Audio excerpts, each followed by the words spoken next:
खेल तमाशा जीवन सारा, क्या कोई जीता क्या कोई हारा। और आज की हमारी कविता का शीर्षक है खेल।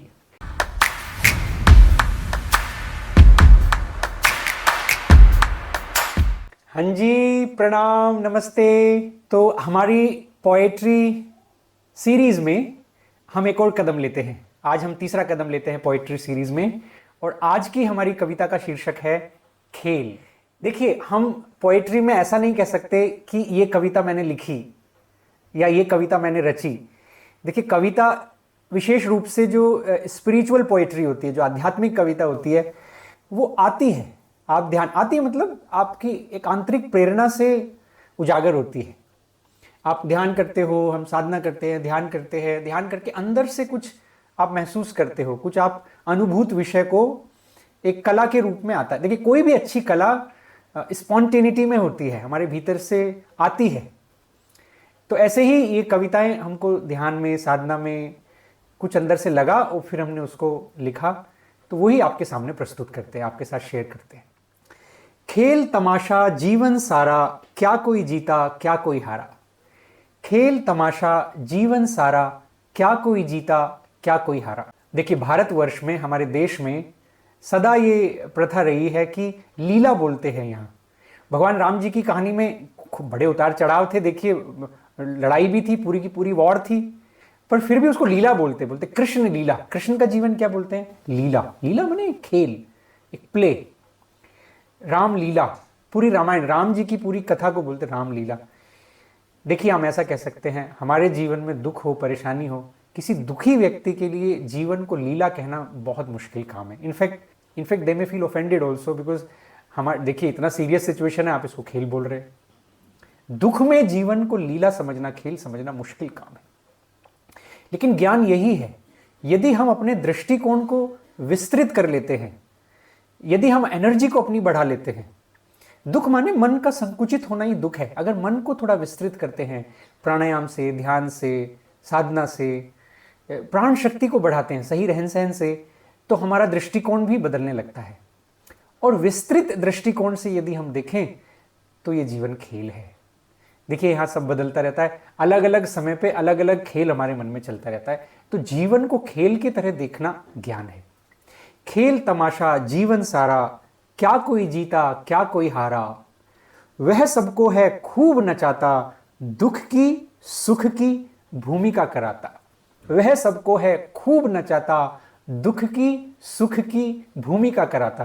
देखिए, ऐसा है, कठपुतलियों का खेल होता है, तो ऊपर कोई डोरियां खींचता रहता है और कठपुतलियां नाचती रहती है।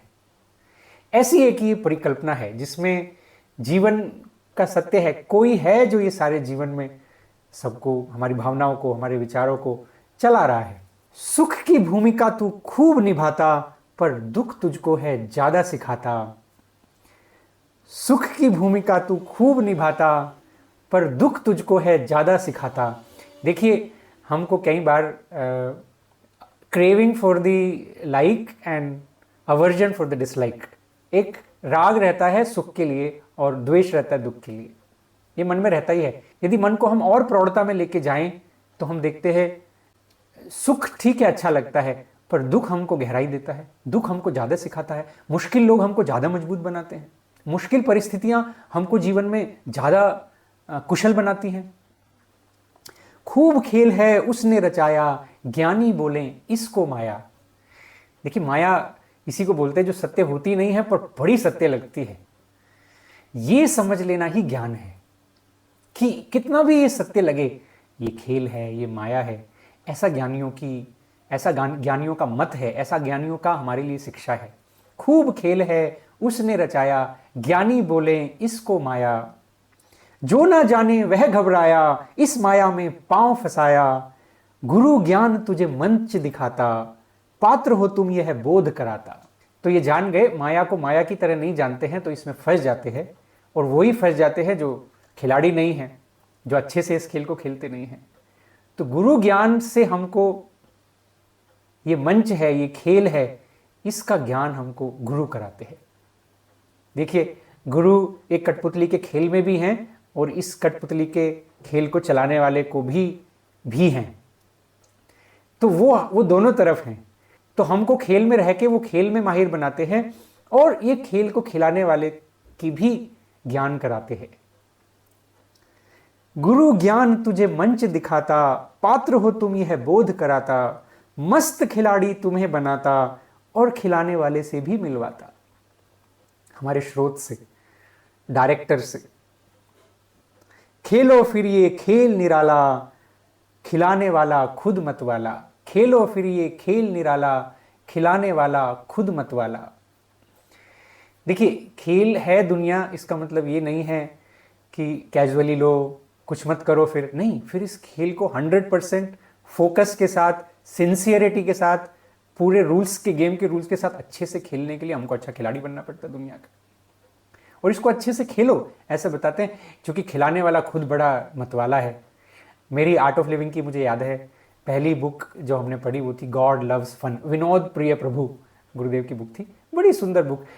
उसमें इतना सुंदर मुझे वो पहली बार पढ़ के लगा कि देखिए, भगवान को बड़ा मजाक पसंद है, भगवान को मस्ती पसंद है, भगवान को खेल पसंद है।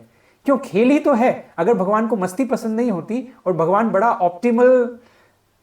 ऑप्टिमल थिंकिंग वाला होता तो एक हाई क्यू वाला व्यक्ति, एक तेज दिमाग वाला व्यक्ति, एक बड़ा सुंदर व्यक्ति बना के उसी को बना के रखता कि अरे इतना तेज दिमाग वाला व्यक्ति है, इसको क्यों दुनिया से हटाना वापस। इतना सुंदर, सुशील, स्किलफुल लोगों को ही बचा के रखता, अनस्किलफुल लोगों को हटाते रहता। लेकिन यहां हर फूल बिखर जाता है, कितना भी सुंदर फूल हो उसकी पत्तियां टूटी जाती है, कितना भी हाई आईक्यू का व्यक्ति होता है वो भी गुजर जाता है। आइंस्टीन भी नहीं रहे, बड़े बड़े साइंटिस्ट भी नहीं रहे, और बड़े सुंदर दिखने वाले व्यक्ति भी नहीं रहे, बदसूरत भी नहीं रहे, खूबसूरत भी नहीं रहे। तो यहां खेल है, खिलाने वाला खुद मतवाला। हर परिस्थिति में तुम मुस्काना, पात्र निभाकर बढ़ते जाना। फिर क्या सीखना? अच्छा खिलाड़ी बन गए हमको कैसे पता चलेगा?